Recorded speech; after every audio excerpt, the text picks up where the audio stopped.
let's talk about overtones. I'd like to touch briefly on what they are, how we can make or rather enhance them, and how we can hear them or pick them out. In my video on resonance, I talked a little bit about harmonics and overtones. You can check that out here. The first thing we need to remember is that sound is complex.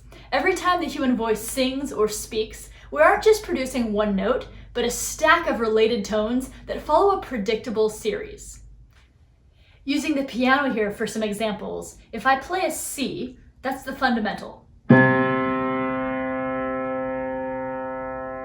Within that tone is the next C up, G, C, E, G, B flat, and so on. This continues on and the tones get closer and closer together the higher you get. This is called the Overtone Series.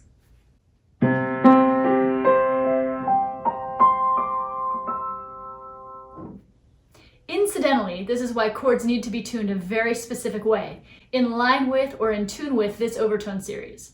And it's why the fifth of a chord, for example, needs to be tuned slightly high compared to a piano, and why the seventh in a dominant seventh or barbershop seventh chord needs to be tuned low compared to a piano. These are the sounds that already exist in nature. We're just reinforcing them. We don't want to fight with those sounds that are already being produced, but we want to enhance them and allow them to ring freely. So how do we get more overtone in our voice? This really goes back to singing with a full and resonant sound. It comes down to how we're shaping our vocal tract, in particular what we're doing with our mouth and our tongue and our throat, of course combined with the shape of our natural instrument. As individuals, we can create or enhance certain overtones. We might be talking about singing this note, G, and within that, we may hear the octave above it and a fifth above that. And now we have wonderful technology where we can see this in action.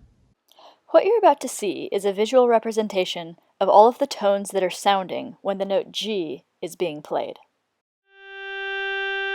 This first peak shows G, which is the fundamental. This next peak is G, an octave above that.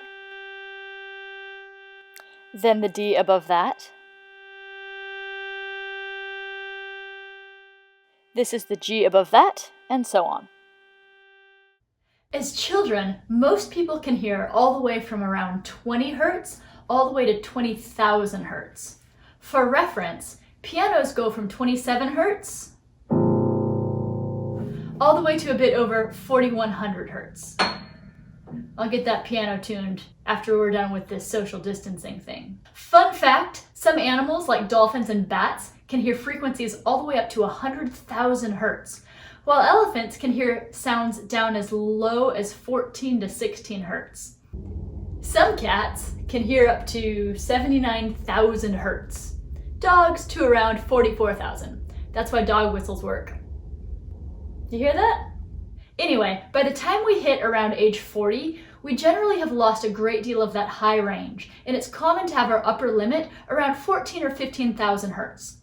Now, when singers produce overtones, sometimes we hear them as distinct notes, and sometimes it just sounds like additional shimmer, ring, or fullness. Sometimes we call that an expanded sound. When we lock in a chord for a long time, that is when it's easiest for us to hear that sound and those specific overtones. As I mentioned, as individual singers, we can create or rather enhance overtones by working on our individual resonance. But when we join in with other people who are also working to reinforce those same overtones, those overtones can get really noticeable. Sometimes to the point of being able to pick out an individual note that isn't being sung by anyone. And that is going to be the focus of the rest of this conversation. I have some examples here of barbershop groups where you can really hear specific overtones. And in one example, an undertone. That's a note that is actually below what is being sung. I asked Facebook Land to provide me with some examples, and here are some that were posted. In this first example, the vagrants, we will hear a very short but very loud overtone.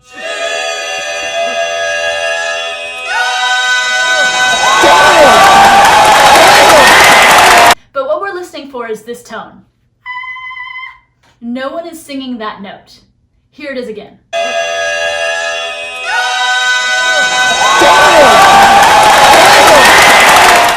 Clearly the crowd loved it.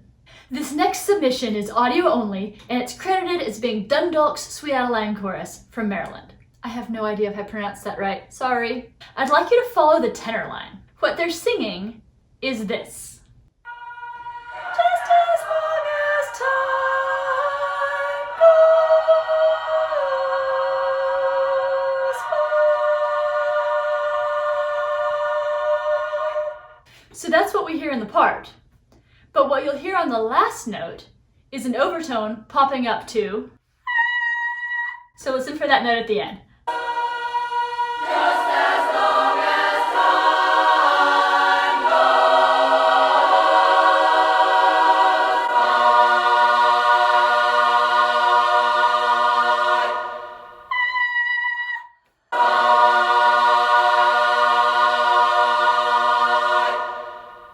Next up, this is After Hours Quartet.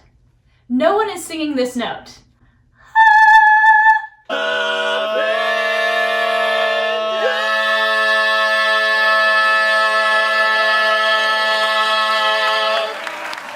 Next up, we have Scottsdale Chorus. Listen closely to the tenor line. They end up on an E, and you can very clearly hear an A.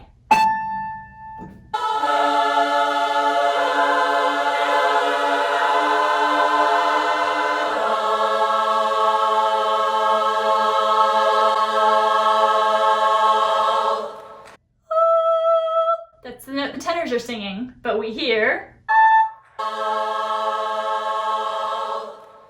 These are all best heard with headphones, by the way.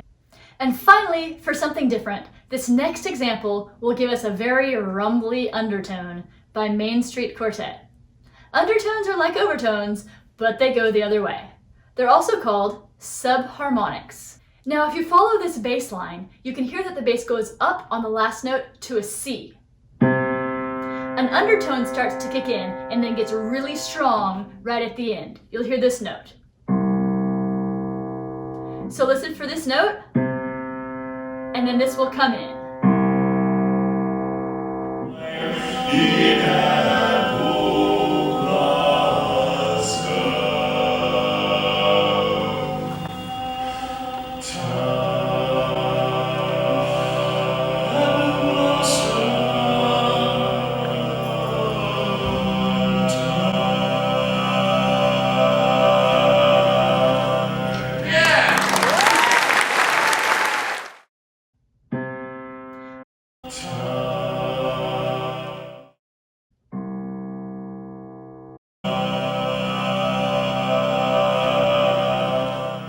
The science of sound is really awesome. Whether you personally hear individual tones or just something that sounds like an expanded, ringy sound, I hope you have just a little bit more information now about that phenomenon.